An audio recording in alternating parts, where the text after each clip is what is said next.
ఇవి మాత్రమే కాదు, కొన్ని మాటలు వింటే చాలా ఆశ్చర్యం అనిపిస్తుంది.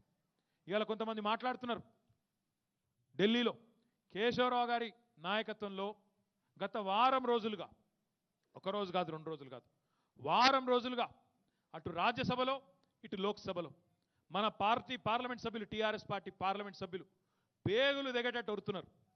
మా వరిధాన్యం, యాసంగిలో పండించే వరిధాన్యం సంగతి తేల్చండి.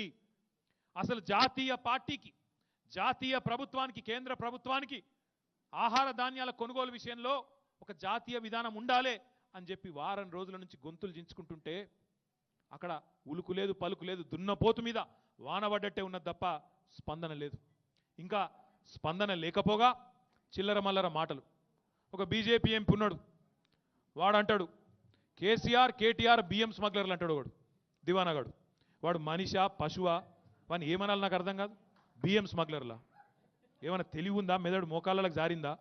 లేకపోతే ఏమైనా ఖరాబ్ అయిందా నెత్తి మొత్తం? ఏం మాట్లాడుతున్నారు నాకు అర్థం కాదు. హాయ్ ఫ్రెండ్స్, మా టుడే టుమారో యూట్యూబ్ ఛానల్ చూస్తున్నందుకు చాలా థ్యాంక్స్. మరిన్ని లేటెస్ట్ వీడియోస్ కోసం వెంటనే సబ్స్క్రైబ్ చేయండి. అలాగే ఈ బెల్ ని కూడా రింగ్ చేసేయండి. మా నోటిఫికేషన్స్ అన్ని మీ మొబైల్లో వస్తాయి. అలాగే మా వీడియోస్ మీకు నచ్చితే లైక్ చేయండి, షేర్ చేయండి, నచ్చకపోతే కామెంట్ చేయండి.